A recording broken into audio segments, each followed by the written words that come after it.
Energized Show, up the Irish.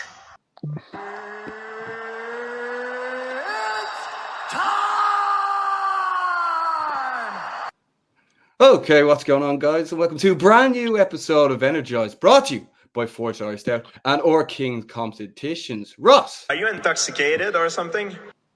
introduce the guest, man. Today we have one of the Ultimate Fighter contestants from the most recent season. He's Ireland's own, West Belfast's own, the one and only Paddy McCorry. Paddy, how you doing, bud? Yo, the lads. How are you, lads? I'm very good. Yeah, Paddy, it's great to see you, bud. Great to see you. We were up in Antrim for Akuma there at the weekend, so we weren't too far from your neck of the woods. Tell us this, Paddy. The first question I want to ask you is, that new T-shirt you dropped there recently was absolutely fresh. It's one of the sickest fight T-shirts I've ever seen. Yeah. Who designed that for you, and where can people get it? Yeah, I'll have to get some for you, lads. Shawnee Conlon actually designed it for me. It's, Mick Conlon, his brother. Yeah. He does like all their artwork and stuff for their posters, and I think he designs Mick's fight kits as well. But he threw the T-shirt together for me, and they ended up looking sick. And come here, you didn't get invited to Jamie Conlon's stag over in IB at the moment, no? Nah, I'm banned from Ibiza, bro. You're still banned. Still banned, man. Jeez. Nothing, bro. I love it, but Paddy, obviously, the Ultimate Fighter wrapped up. They had the finals there on the weekend. Tell us this: what did you make of the experience? Did you enjoy it? What was the best part about being over there, and what was the worst part about being over there? Yeah, I loved the experience. Like, it was absolutely amazing. It was just the perfect life. Like, we were able to eat anything that we could eat, train twice a day, lots of sunshine. It was just like the ideal life. Like, it was the dream for 6 weeks, but the hardest part was definitely coming back and trying to adjust the reality after. It was like a real shock to the system, coming back, because like I was in such a good routine over there and was doing so much good things, and then I was like, I'm going to carry these on when I come back. But then once you come back, life just fucking gets a hold of you, and it's difficult to carry on with that routine when you have like so many distractions with fucking everyday life. And then when it came back, everyone's all buzzing about the show, but obviously I knew I got beat, so I'm not like, you're not fucking too ecstatic about it, but people are only finding out that you're going on the show, like after you have already been there and done it all. So it was a fucking crazy few weeks, or a few months even. I was talking to all the lads who were on the show as well, and they were saying the same thing, just how strange it was. But definitely the hardest thing was coming back and trying to adjust the reality. But like, after, when I was going in, I thought the no phone would have been the hardest thing, but that was definitely the best thing, not having a phone. Just to having real fucking conversations all day, every day with the people who run the house. And obviously we're all like-minded fucking individuals. We're all chasing the same dream, and we can all relate to each other. So we're able to have good conversations and learn a lot from each other every day. But on a daily basis over there was nothing bad about it at all. It was absolutely amazing. It was just after, like, Christ a bit. Yeah, Paddy, obviously Cage Warriors had announced a load of shows are coming up. Myself and Ross were constantly refreshing your topology to be like, when's Paddy coming back? How did you actually get the opportunity? Because like for everyone tuning in, they already know like you're on the rise, becoming one of Cage Warriors' biggest stars. Yeah, well, thanks very much for that, bro. Appreciate that. But and it was actually fucking someone on Twitter. Someone on Twitter tweeted me while I was away with Smiley in Bahrain in December. And someone tweeted me, would you not think about going on tough? It's the featherweights and the middleweights this year. I was like, fuck, I never knew that. So I sent it to my manager, my manager's Graham Boylan. After the Samir Cotty fight, I signed with Graham Boylan. And so I sent it to him, and he sent me the forms back and said, go and fill these in and let me know when you fill them in. So I sent them back, and then there was like a lot of like an interview process. They go and watch your fights, they interview you, go and do whatever else, interview you again. There's a couple of stages and a bit of fucking about, but you don't actually know you're definitely going until like 2 days before you go. And then like, I actually never thought I was going to go, to be fair. Like, they were telling me that everything's looking well, and they were telling me everything's looking well, but as long as you pass this police check. Did they look up the Ibiza news? Bro, I didn't. Oh, fuck. So I didn't think I was West gonna Belfast's finest. So they were like, "Oh, it's looking brilliant. You're fucking definitely going to go in here as long as you pass this police check." And I was like, "Fuck," because they had like a law firm, you know, like going on all our social medias to make sure there was nothing offensive, and they were saying this law firm's going to check do a police check on you too. And I obviously have no charges here, but I was on holiday being a silly boy before, and I thought it was going to come back to bite me, to be honest.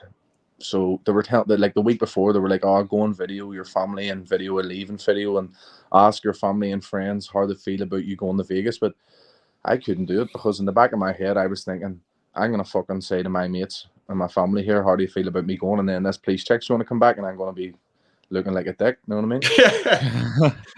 You could have just told your friends and family you'd missed them too much. Yeah, so I couldn't do fucking any of it. They were on my case, like, "Can you go and get these videos and all?" So literally the day before I flew out, I was just running about with my phone, just recording fucking people, just being like, "Well, stopping randomers in the street." Yeah, but you're gonna miss me. Dude, they give me a big list of shit I had to record, and I was like, "This is my fucking worst nightmare here." Like, you like record your friends and all, and ask them what they feel. I like, if I ask my mates these questions on a camera, they'd slag the fuck out of me. Yeah. So I didn't think I was going to go till a couple of days before, or I could have probably been a bit more locked in. Like, I was training hard as fuck. I was doing my hard rounds from Christmas. I was sparring hard and training like I was having a fight. But there was a part of me that was like, "This isn't going to happen." It's fucking weird as fuck. Like, there was this one time, it was like a week before the fight, like a week before I was supposed to go. Sorry, a week before I was supposed to leave, and I was up running on a mountain. This sounds mad as fuck, but I was up running on a mountain, and my mate had his headphones in, and I never had any headphones, and I was like running. It was nighttime. It was a nice night, and I was just praying on this mountain. Like, I was like, I'm fucking, like, my mind's scrambled here. I don't know whether I'm like being locked in to go away here, or don't know whether I'm coming or going, basically. And I was like fucking just on the mountain praying a bit, just like talking to God a bit, just praying. And I was like, if you can give me a sign, like just one small sign that can just like lock me in for this. And I was going down and I started singing this song to my mate, and I was shouting at him and I was singing, just laughing. And he took his headphones off and was like, "What?" And I sang the song to him. And I was like, "I'm just singing," and started singing to him. And he goes, "You're a mad cunt." And he put the headphones back on. And we ran on down the mountain and got into the car, turned the car on, and the fucking song is blaring on the radio. The exact same song I was singing him the whole way down. And what song was it? I can't even remember. I can't even remember what song it was now. But I'll need to ask him. And he like turned to me and I was like, "No fucking way." And I goes, "You know, I was praying for a sign that I'm going here." I was like, "I'm 1,000,000% getting picked for this." Definitely Don't Stop Believing by Journey. It was up there. But I was like, "Fuck me, that's mental." So from that song came on, I was like, "I'm definitely going to go here, aren't I?" So I was like, a week before, I was like 100% leaving. I was going to go, but up until then, I was like, I'm definitely, this is going to bounce. This police check's going to come back to bite me. And like, just behind the scenes, were you sort of trying to plan your next move with Cage Warriors as well, or were you just totally just focused on the Ultimate Fighter? Nah, there was no other plans in terms of like other fights or anything. It was just all the Ultimate Fighter, to be fair. Okay. Well, that's pretty crazy, isn't it, Ross? Yeah, absolutely. Fucking wish I Like, could remember a song. My mind has gone blank. I wish I could remember what song this was, because I was actually telling them over and tough about this, and I could remember the song, but my mind's blank now. Yeah, but obviously the song. Ask him. Yeah, but yeah, maybe do that. But like, also, the whole point of the story is not actually what the song was. It was just that it was the same song being played on the radio. So yeah, like literally, it's not even as if we drove home and it came on at one point. As soon as we got into the car and I turned the engine on, like, what the fuck's the odds of that radio channel at that exact time being the song I sang from the top of a mountain to the bottom? Like, you know what I mean? It was too coincidental. Yeah, insane. Like, obviously, when they say it's meant to be, it's meant to be. And obviously, it was meant to be for Paddy McCorry to be in that tough house. Yeah. And there you were. Obviously, Paddy, there was a few other notable names from the European scene, like Bakar, Omran Shaban, and Nathan Fletcher. How familiar were you with those guys beforehand? And was that a blessing to have those guys there? Did that make the the time you spent there? Easier or did it make it harder? I don't know if it made it easier or harder. Like, I don't think it made it harder. I trained with Amran. I was down in Team KF before and trained with Amran, and Nathan came over to our gym and trained for a while. So it was good to have familiar faces. But I probably talked to Myron and Robert and Tommy more than I spoke to Nathan and Amran. You know what I mean?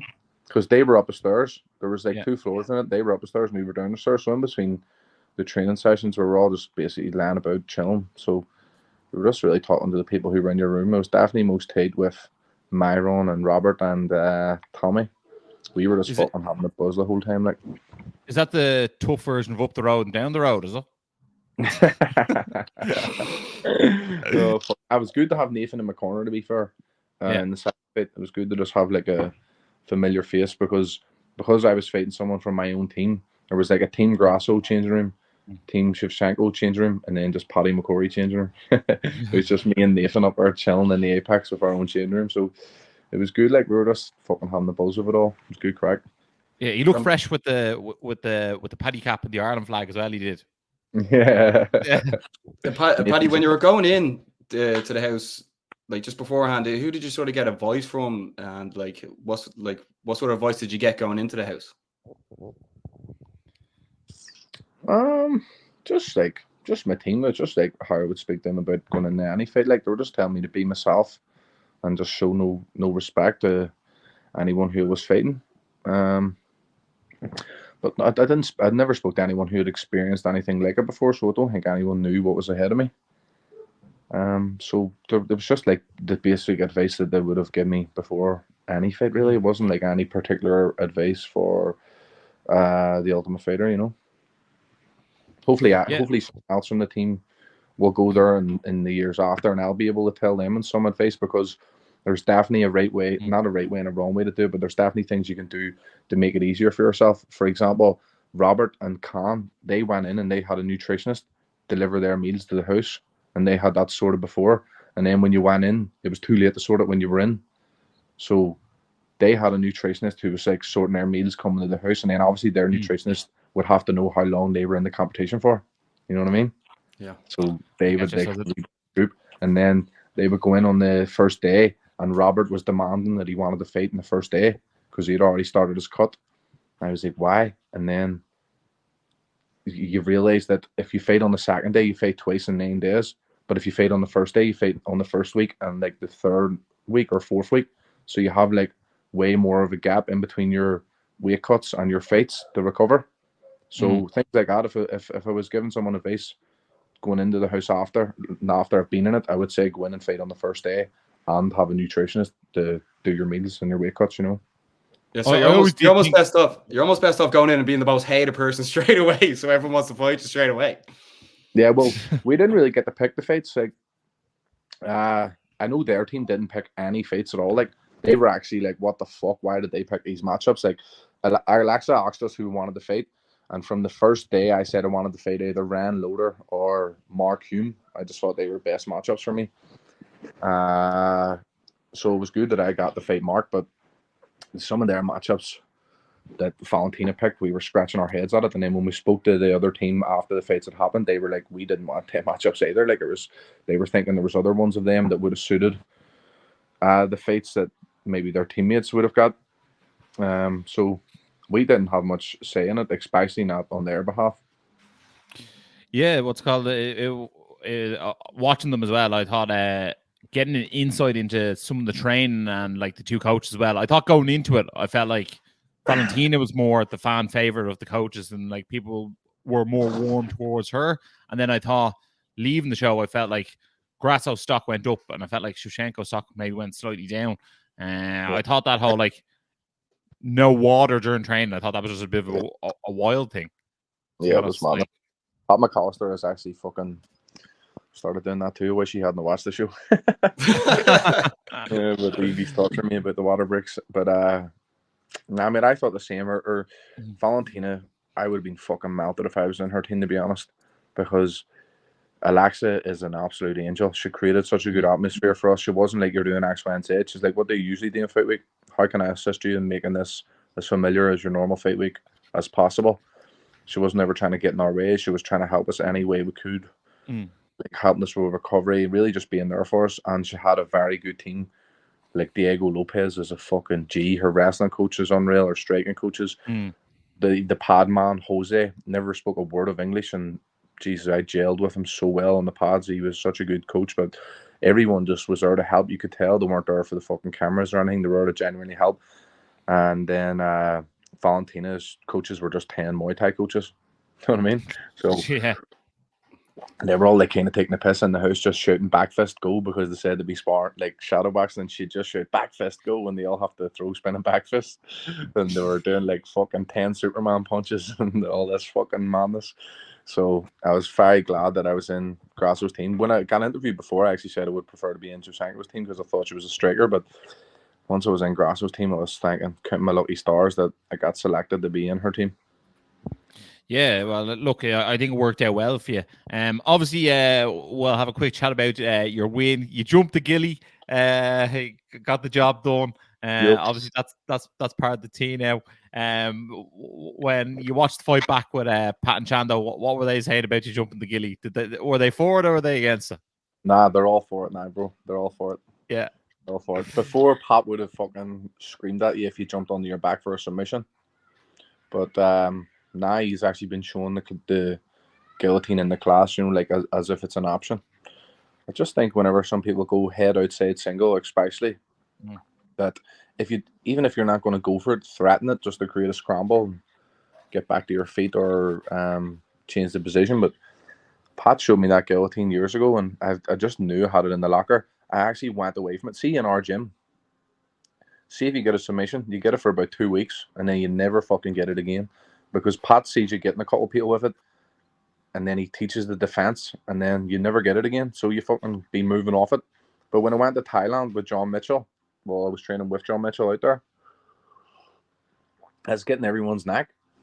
As guillotine people, like, fuck, getting their back, choking them. And it gave me more belief in my chokes, because in the gym, you don't get a fucking sniff of guillotines on anyone, because Pat's guillotines, like, I don't know if you've heard about them before, but Pat's guillotines they're famous. Like, if he gets a hold of your chin, you're getting fucking choked. Like, his guillotines are unbelievable. So everyone can smell them a mile away. If you're trying to work towards a guillotine in our gym, they'll even give you their neck just to create a scramble, because they're so well defending because of Pat. So I wouldn't have really thought that it was something that I would go for. But in Thailand, like, there was a lot of Russians and stuff over there trying to heavy wrestle me, and I was just grabbing their neck and choking them. So I was like, fuck, I can actually get these submissions. So that's probably why whenever I hurt my foot against Samir Kadi, I just started jumping the fucking guillotines like fuck, because I knew how much I was getting them in Thailand against people who were like heavy wrestlers. And then so after Samir Kadi, it was like, whenever I was grabbing people's necks in the gym, they were almost like pulling away and getting scared, and then I started getting the guillotines more. So now they're all going to be shitting themselves when I grab their neck. But yeah, against Mark, he just fucking fed right into it. I kind of knew that he was gonna start fast. He was being a dick in the house, just trying to act like he was fucking better than everyone, and just wouldn't have spoke to anyone, walking about reading his books and just being a snobby bastard. So I knew that he was gonna like come out flying and try and submit me early. So it's just too bad he left his neck out. And Yeah, when too bad, right? but when that episode was premiering, did you watch it with the team, or like where did you actually go and watch it? I haven't watched it. You didn't watch it? I watched the fight. And see, whenever I got out of the house, lads, there was some like fucking some shit going on in my personal life, like, you know, and it was a tough couple of months. So nah, I just haven't watched the episodes. I don't think I'll ever watch them. They're making me cringe like fuck. But I watched the fights. I've watched the 2 fights, like, but I haven't watched any other parts of the episode. Yeah. Well, then I more actually meant the actual fight itself. Did you sit down and watch it live, or did you watch it the next day, or did you watch it with people? No, yeah, I just watched it the next day. I just like fast forward till the fights and watch the rest of it. Like, some people were like sending me videos of shit I was saying. I was like, because like it's fucking, I don't want to say scripted, but it kind of. You get sort of fed the questions, don't you? Yeah. They're like, like you know what I mean? It's like, are you going in here to score points or are you gonna? Is it kill or be killed? Are you trying to finish him? I'm like, oh yeah, it's kill or be killed. I'm going in for the finish, like, or know what I mean? And then it's cut till it's kill or be killed. No, like, it's so like Americanized. Yeah. And then They also like, if they don't like your answer as well, like they're like willing to ask you the question again and be like, right, answer that again. And mate, the fucking they put stuff in my voice and stuff. Like they sent me a message. Do you think it's correct to describe the Troubles as a war between Protestants and anti-Catholic or anti-British Catholics? I can't even say because it's a fucking tongue twister. Anti-British Catholics, yeah. So between Protestants and anti-British Catholics, would you say it's fair to say that? I was like, no, it's not fucking fair to say that. So I give the woman a fucking lecture anyway. And she never replied. On the show, it's like me talking, and then the tone changes a bit, but it still sounds like my voice and says anti-British Catholics. I'm like, never in a fucking million years would that come out of my mouth. But they put, like, obviously, like, generated some, like, voice generator and put it in the middle of a sentence as if I said it. Yeah, but you wouldn't even, like, that's not even, like, a phrase. Mate, you know what I mean? like, can you imagine me saying, goes, oh, he's a Irish Republican or something like that. Like, that'd be more exactly, like, natural. can you imagine that? Like, never in a million years. I've never even heard anyone use that phrase. It's so fucking American. Anti-British Catholics. Like, imagine someone from the Falls Road saying that. Yeah. People tuning in now know that, like, that wasn't something you said. Paddy, just another thing on the win. Like, what was the sort of reaction you got online after getting that win? Because that was quite viral here in Ireland. Yeah. Nah, it was good. There was a real good reaction from him because he's fucking legit, that guy, Mark. Like, even the guys in their team were saying, like, fuck, Giannis from their team told me he was the best guy in their team. Like, I didn't know if he was fucking bluffing me because I was fighting him, but even after he was saying it in front of, like, Nurmagomedov and all, he was like, the only person who can hold me down and submit me is Mark. He's the fucking best on our team, blah, blah, blah. And I know there was other people who were thinking he was going to win it. I seen on Twitter when I was in the hotel, a lot of people saying Mark Hume's going to fucking walk through that competition. He was on that Dana White looking for a fight in March or in, like, February on the same week that Du Plessis fought Strickland, and he's like Du Plessis' wee fucking sparring partner. And he was on that Dana White looking for a fight. He won the fight, but he just fucking crotch sniffed the whole time, and Dana didn't sign him.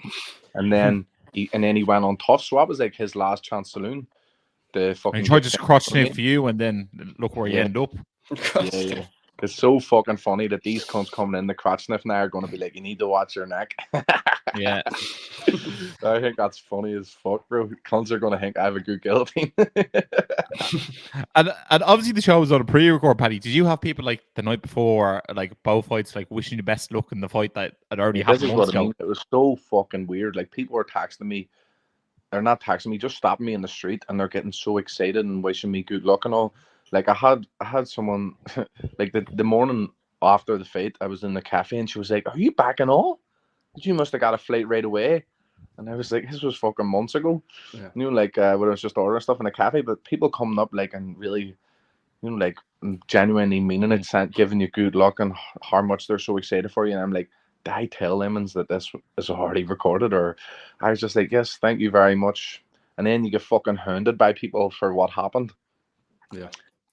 No, because when we were promoting that you were fighting each night, like, it was sort of weird because, like, we obviously knew the results. So it was like, Paddy McCorry's fighting tonight, even though he's up in Belfast right now, lad. But, yeah. No, 100% people were saying, like, good luck and all, but it was just so weird, lads. Like, I didn't want to fucking leave the house for them a couple of months there because anytime I went out, people were saying to me, oh, like, either saying good luck and it was a bit awkward, or they were torturing me to find out what happened. And it was a fucking melt, you know what I mean? I also think you can get a good feel for how the show goes based on how much someone is promoting it, if that makes sense. If you knew you were in the final, you'd be promoting tough every single episode, one after the other, because you'd be like, right, this guy's done it. And then I was like, and then I think I found out, Jesus, very early on that you and Omran both got to the semi-finals. And I was like, it was almost one of those ones where, like, people came up to me and just, like, volunteered the information to me, and I was like, oh, I don't know whether I actually wanted to know that, or whether I wanted to just, like, be a fan and watch the show and, like, it's catch-22, like, you know what I mean? Yeah.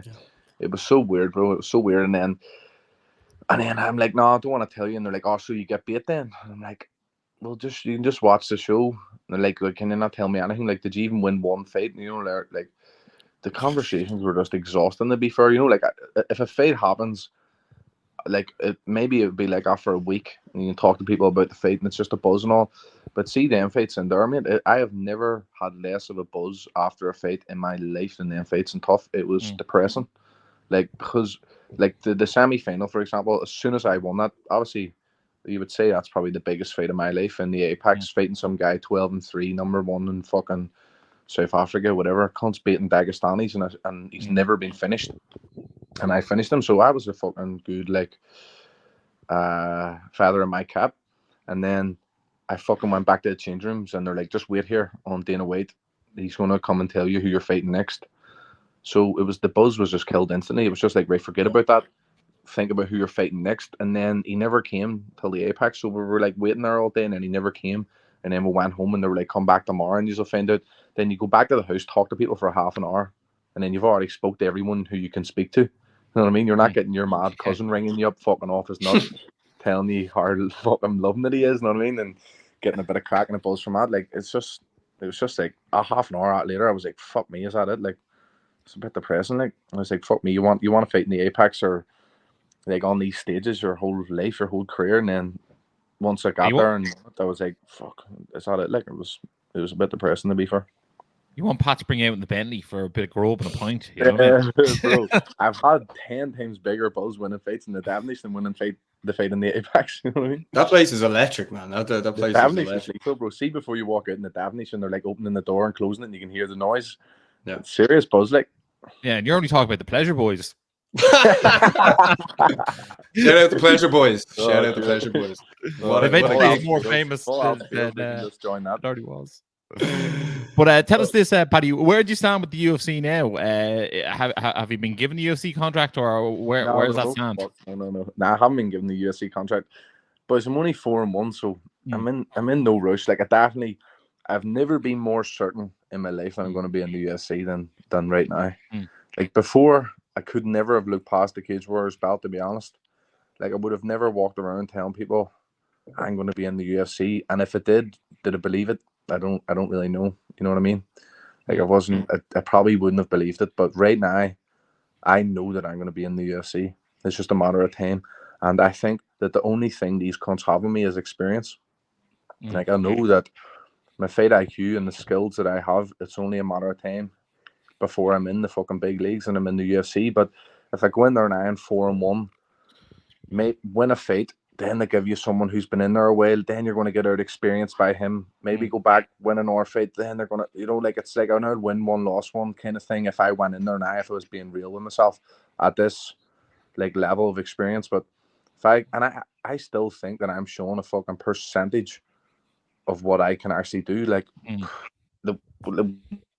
if you see my fucking rounds in the gym, I know it means fuck all, but like, I'm night and day compared to what I'm doing in the cage. Like, how much jabs I throw in the gym is just crazy. It's a Shando said to me, and he's like, he watched the fight and he's like, you threw more high kicks and flying knees than you threw jabs and 1-2s. And I'm like, that's so true. Why the fuck am I doing that? You know what I mean? So there's still things in my game that need to be massively improved before I can even think about going near the UFC.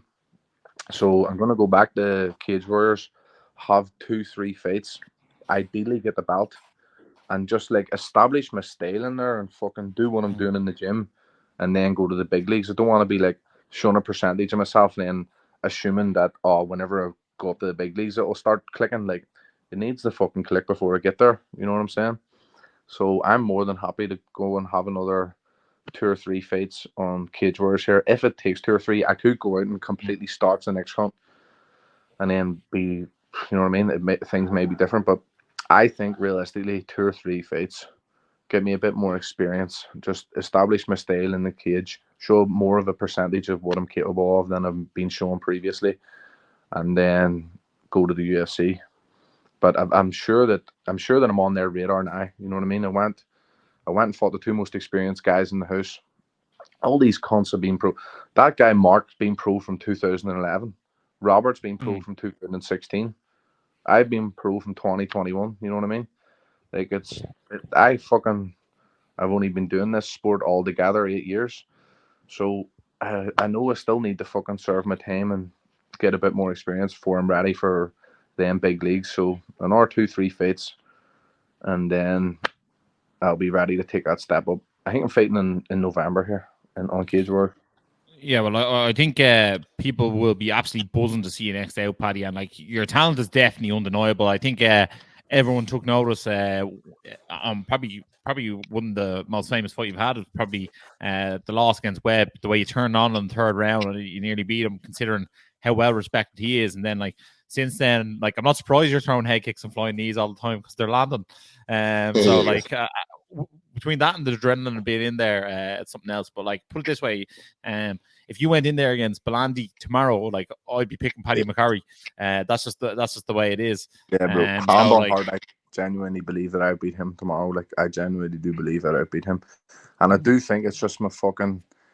I'm just meant to win that Cage Warriors belt. Like from them banners were put on the wall in Fight Academy, and like I need that. I need my banner on that wall. I need to be a world champion. So I think it would look great around the waist.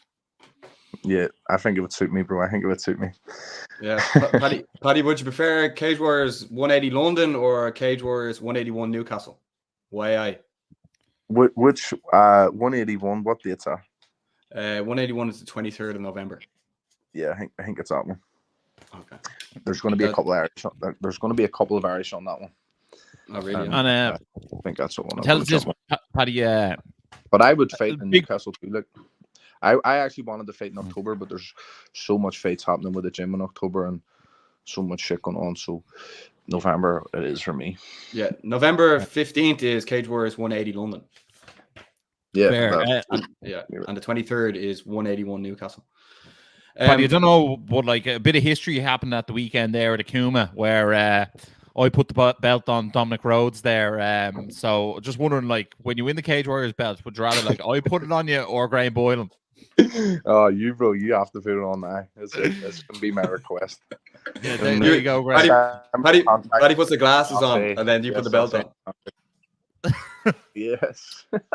Paddy, just before we wrap things up, but like you mentioned a couple of times that like things sort of behind the scenes aren't going that great. Like I'm not trying to get like information on that. I just want to know, like, is everything actually all right now? And are you back training now as well? Yeah, I never stopped training, bro. I never stopped training ever. Like I'm always in the gym, but like I probably wasn't mentally here, to be fair.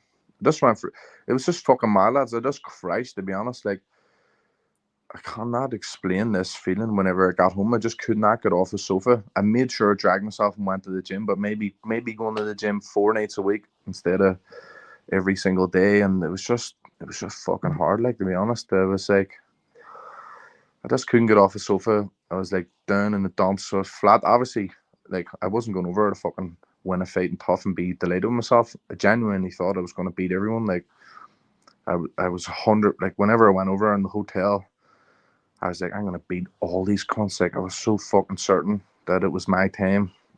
I was like, so it was like I was heartbroken. Like, you know what I mean? I was heartbroken, and then I'm coming back and people are all buzzing. And they're telling me, well done for getting on it. And obviously there's like, it's not their fault. They're genuinely happy for me, but I'm fucking depressed because I just lost a fight. And it's like, if you lose a fight, people know you've lost a fight and they like kind of know what way to be around you. And it's like everyone's on the same boat and they're kind of riding the wave with you, those who care about you. But with that, it was like everyone was buzzing and happy about that I got this opportunity. And I'm like, I fucked it. I fucked the opportunity. So I'm like, I felt like I was being a fake cunt by even smiling and being happy about the opportunity because I knew I fucked it. So I was like fucking depressed, and then there was like shit happened. Like I went fucking through a breakup whenever I got back, and I was like, I'm on this show, fucking pouring my heart out about this relationship, you know, like a fucking dick. And then I come home. And it's smoked, and I'm like, fuck me, I'm a dick. So I was like, it was just such an awkward fucking thing. I was like, I jumped onto the producers and was like, yo, scrap all that. I can laugh about it now. Like, I was like, scrap all that. and they were like sweet, but they still put it all on, obviously. Yeah, they So were like, it's too late, bro. It's too late. it's too late. Yeah. So I came back. I was fucking depressed about the loss. Everyone was up and happy for me, and I was like, I didn't know whether it was coming or going. I felt like it was being fucking fake, even acting like it was delighted about the show. And then judging what everyone asking you about what happened, and it was just too much at once, mate. It was like it was just too much. I was like, fuck, leaving the house here, like.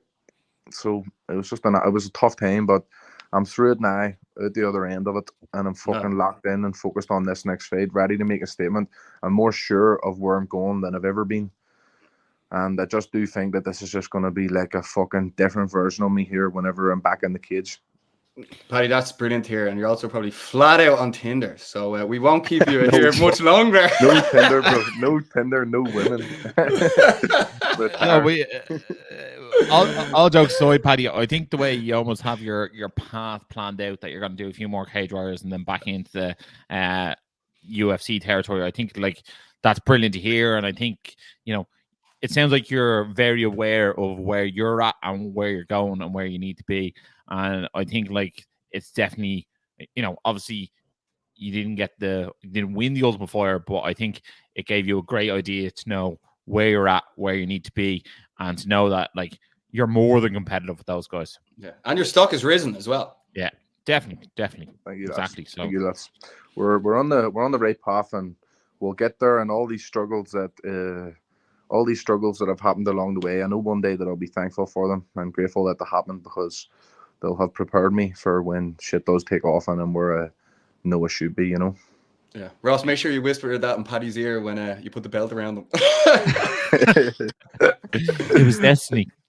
Well, here, Paddy, it was brilliant to speak to you. I'm sure everyone else that tuned in like absolutely enjoyed this. Is there anything else you want to say to all your fans now tuning in now before we let you go? But yeah, thank you very much for all the support. You too, lads. Thank you very much for pushing everything while I was in the house and even before it. Like, all my friends and family have proper been supportive and like been there for me from I've got back, and I've got a lot of new, even like fucking to say fans, but just a lot more people supporting my career and following my story from the show. So I'm grateful for it all, and I hope, and I know that there's many more great nights ahead. Like once things start clicking and I start showing what I'm fucking capable of, like my best nights are definitely ahead of me for sure. 100%, man. Like 100%. Like you're only at the beginning of this, bro. Like I mean, exactly, that opportunity was unbelievable to get. Like you're not even halfway through your career. Jeez. Exactly, the boys. Exactly. We're just getting started, lads. Exactly, but yeah, unbelievable. Yeah, Paddy, thanks man for your time, and we'll let you get on with the rest of your day. But yes, the lads. Peace out. Thank you. Energized Show, up the Irish. So Ross, that was Paddy McCorry. It was great to have him back on the show, bud. Yeah, it really was. Love talking to Paddy. Also, like I don't know. Like, sometimes I feel like arrogant when you say it, but it's like we know who are going to be the next big things, and like he's been someone on our radar for such a long time. It's one of those ones where like we have people, like if you actually look at the list of people we've had on the show throughout the years, like look at Nathan Fletcher now. Obviously, I reached out to him, haven't heard back from him, but don't know what was up with him. Obviously, there was a medical issue before his fight the last time, but like we've had Luke Riley on the show. He's gone on Dana White Contender Series. Lonnie Kavanagh we've had on the show. Jordan Vucenic, you know, Paul Omran Hughes from earlier, Omran. I mean, all these guys who we've had on the show have made that jump from Cage Warriors to UFC or TUF or whichever. You know what I mean? Like he was one of the ones when we first saw him out, like we were really, really high on him. And also, I feel like we're close enough with a lot of the gyms that when we ask, like, oh, who should we be looking out for? Like, a lot of the time they were saying, like, oh, Paddy McCorry. And a lot of the top fighters are saying Paddy McCorry as well. Yeah. Joe McColgan as well has been singing that for years. And Reese McKee. Reese McKee. But no, Paddy did mention he wants to be fighting in Newcastle. Imagine all FAI over in Newcastle. That would be an absolute wild scene. FAI, YI. That will be a wild scene. But for the people tuning in, make sure to like and subscribe because we will have Paddy on again in the future. And do you actually want to see Ross put the belt around Paddy McCorry? I know Ross does, but like I'm sure no one else does. Just no one else wants to see that. Ross, there is some other hot topics that we have to go into. Over the weekend, Ireland's own and SBG Ireland's world champion Danny McCormick won on road to UFC in Las Vegas on Friday night. Ross, what a win for Danny McCormick. Yeah, I feel like she's constantly just knocking down that door. Like, you know what I mean? Like, she's getting closer and closer to Dana White's office step by step. And, like, again, like, it was a true Danny McCormick performance. Like, the first round was, like, really close. You know, if you gave it to her opponent, like, that's fair enough. But then rounds 2 and 3, she came out.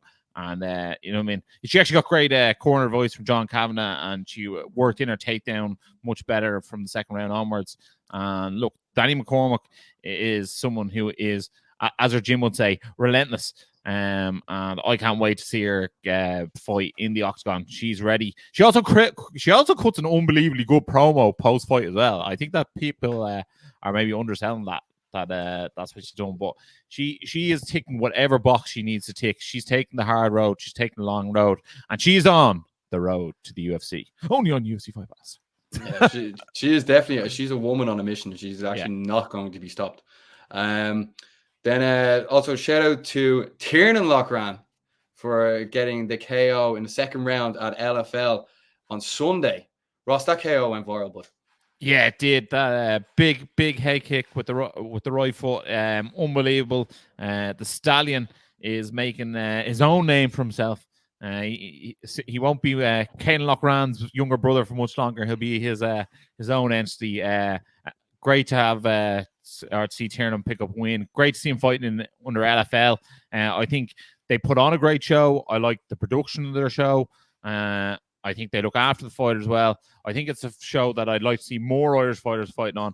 And also shout out to James Hughes, who got a win on New Talent LFL, which is sort of their amateur show that they do the day before quite frequently. So they're also looking for the next wave of talent, and James Hughes is definitely one to keep an eye on as well. Yeah, and rumor has it the lads they went missing in the red light district and haven't been found since. So if you do know their whereabouts, leave it in the comments, please. Ross, last week we went to Akuma Fighting Championship in Antrim. In the build up to the event, we did 2 face-offs, which the people really enjoyed, and we went and covered the event in Antrim Saturday night. I think we should discuss that a bit and how good of an event it actually was. And by the way, some drive, 2 hours up, 2 hours back. I think I left my house at like 2:30 p.m. and got home at 2:30 a.m. I think I should have drove faster. Well, that's because you had to pick me up on the way. But yeah, look, we were working for Akuma at the night. We were covering their social media channels, doing some post-fight interviews, recording some the live winner reactions there on the night. I think look, I thought it was a stellar show from start to finish. I thought it was really, really well ran. I thought perfect timings, I would say, in between fights as well. Like, it was never too long in between fights, and then, like, it also was, they didn't have the entrance music weren't so long that you were like, Jesus, like, get in the cage and have a scrap there. I thought the show ran really well, really high level fights as well. Probably more decisions than they wanted on the night, but sure, that just goes to show how good the matchmaking is, that these guys couldn't get each other out there. And yeah, I was a massive fan of the event itself, and it was an absolute honor and pleasure to work with them. I think from a media perspective, I think it's very important that all shows really have their own media presence at events. And the same way, I suppose you look from the UFC and Cage Warriors down, or PFL, whatever, where, like, you have, who wins the fights on the night, and you maybe create a big deal of your title fights and your champions. Like, I think doing the face off between Fufu and Omas Oliver was great, and I think doing the face off between Jamie McCafferty and Rob Barrett, I think, like, that's great. Like, that's sort of the promotion these fights need, and especially for the title fights, that promotions need to really sort of, number one, sell tickets, but also, like, the reputation of your promotion is really, really important. And I think it's almost underestimated at times that, like, the amateur fighters who are at the tail end of their career before they go pro, and sometimes even the ones who are going pro, they want to fight on what they perceive to be the best promotions and the best promotions in the country.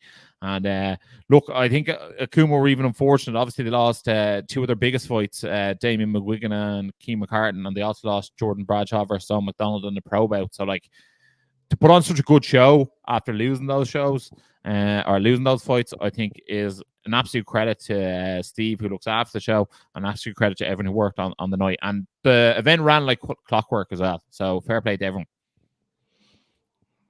No, I agree. But I don't think you should have put the belt around Dominic Rose for after winning the main event. But look, you think you should have, and so did Steve. So that's what's most important, Ross. Isn't it? Don't be jealous, man. Just because you were on recording duties. Look, I was being ring boy. Yeah. No, but if you actually go onto the Instagram of Akuma, and you can see Ross putting the belt around Dominic Rhodes, and we want to know how good you think Ross was actually at it. Like, Ross, what would you give yourself a rating there? Oh, I'd give myself like a 6 out of 10. Like, Dominic was quite excited with the win. You know what I mean? Like, you couldn't believe that I was putting the belt around him. So he was like, I went to put it on him, and then like he pulled it up. So like, I think that's I'm gonna partially blame him on that. You could have played it safe and just like put it over his shoulder with the other one. Nah, I want to put it around the waist. Like, that's the job. Like, you know. Yeah, but look, I just want to piggyback a bit on what Ross said there. If you are a fighter, like, because in some of the questions here, I may as well go into the questions now. For the questions of the week. So thanks a million for the people getting involved. This is what I sort of want to touch on. The question from Dara.Collins O'Regan. Shout out Dara. Thoughts on Cage Conflict, Clan Wars, and Premiere all having the next show on the same date. So, as I was saying, they're all going to be on the same date, Ross. That's going to be on November the 2nd. So 3 events, 3 Irish MMA events all on the same time. I think if you're a fighter and you're going to be looking to get on one of them cards, I think you should really look at what event is going to help you broadcast or like promote you or like give you a post-fight like poster or reel or interview to really let the whole Irish MMA scene see if you won. And it's even more important if you win a title there. Like, if you're just looking at the numbers for those amateur fights there over the weekend on Akuma, like the way Ross did the post-fight interviews with like everyone, all the title winners, and the way each fighter, when they got their hand raised, they got another social media post, and then they also got a poster saying they won as well, reiterating, letting everyone know. That's 3 forms of content that each belt winner got after their fights. And like, if you're an amateur, that's exactly what you want. So look into these events, the premieres, the Clan Wars, the Cage Conflicts. Which one is going to give you the most push after you win the fight? Because there's going to be nothing worse. There has to be nothing worse than winning a fight and you don't even get a poster. But I would say nothing worse than people having to like text you and ask you, did you win? Because they can't find it online. Yeah, you know? like you need something. If you win, you need something. Like, they need to let the audience know.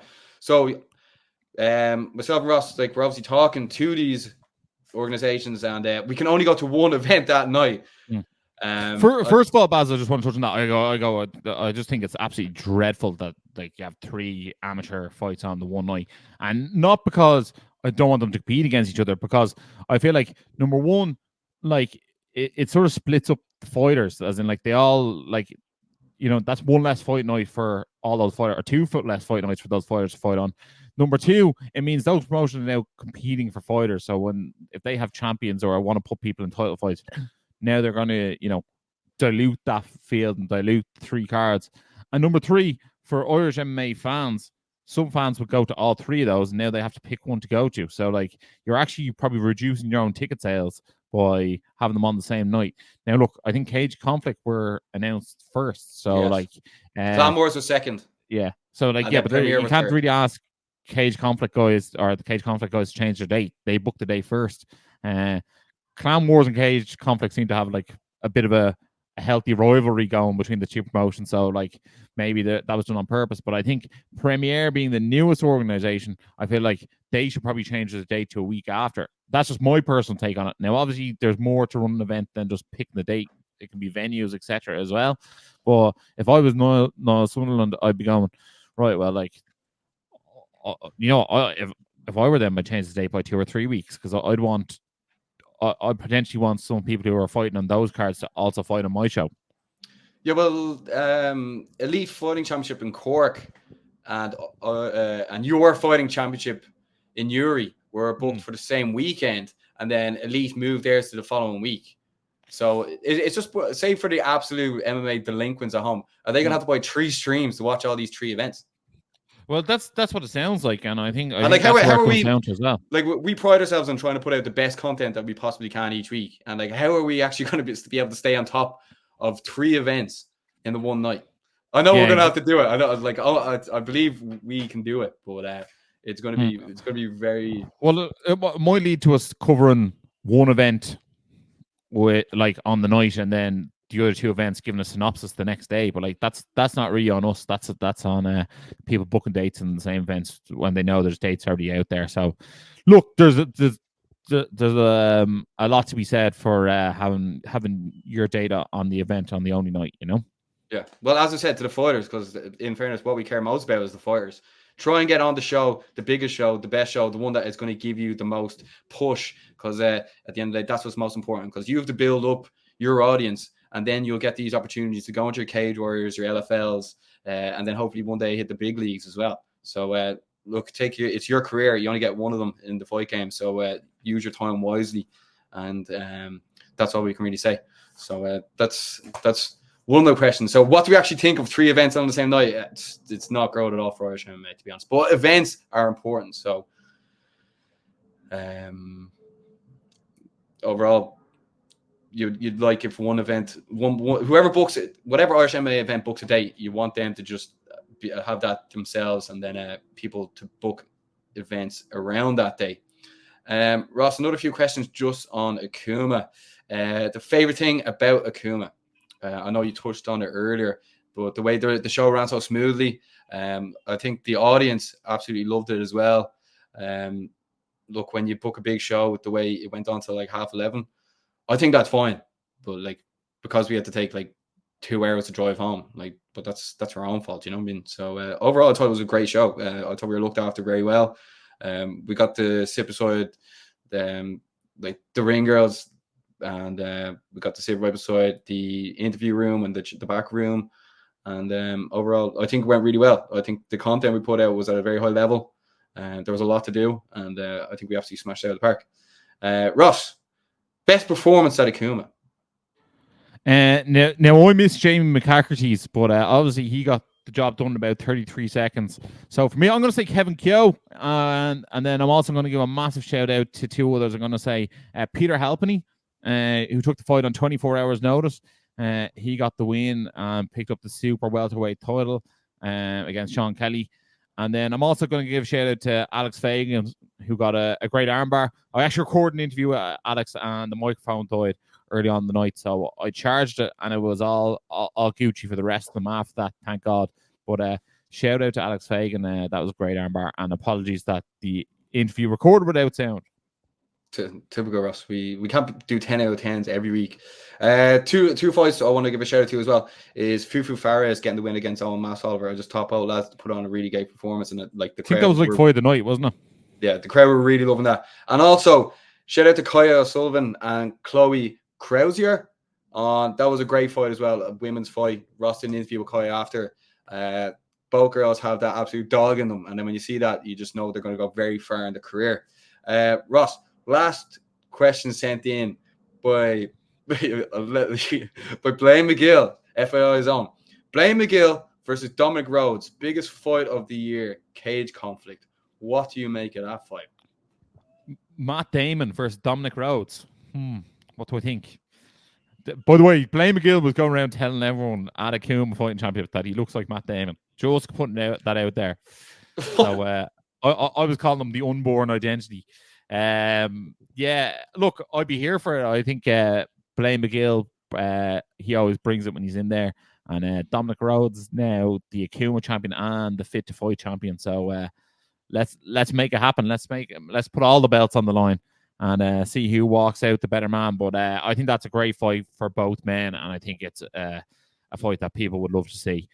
Just don't make the main event, because otherwise you won't fit playing McGill's head through the doors at Devonish.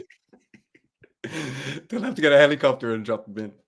Shout out playing. No, but the reaction that we got and the support we got off the people at the event as well was absolutely unbelievable. And that's why we love doing this. It's not actually for the love and the praise. It's actually just, I love putting out content that's at a very high level. And when people enjoy it, that's what's most important to me. Hence why I don't really enjoy being on camera. But we have to do things like this, Ross. This weekend, there is no UFC. There is BKFC is on Saturday night. Also, Matthew Friel is going to be fighting in Budo. He's a professional. He's going to be fighting on Saturday night. And also Grapple Kings. Yeah, he was there the weekend. And then he put a belt on someone else. And so did Paul Hughes, actually. And then on Sunday night, Grapple Kings is back. And there was also a big announcement that Callum Walsh is going to be headlining Dublin's Tree Arena. And the date of that is going to be the 20th of September. 20th of September on a Friday. The day out. Yeah, so Ross, a lot of shit is about to go down. Who knows where we could end up next? People could take a guess, but we don't know yet. Everyone for tuning in, thanks very much for your time. Thanks a million for Paddy McCorry coming on the show. Big things are coming as always, bud. Anything else to say before we wrap? No, just if you are watching this, make sure to like, share, subscribe, and as always, stay energized, baby. Energized Show, up the Irish. Been sussing you guys a couple of times. I've seen a couple of clips. I think you've done some interviews with Dylan Moran and that I saw. So keep going, keep up the good work, guys.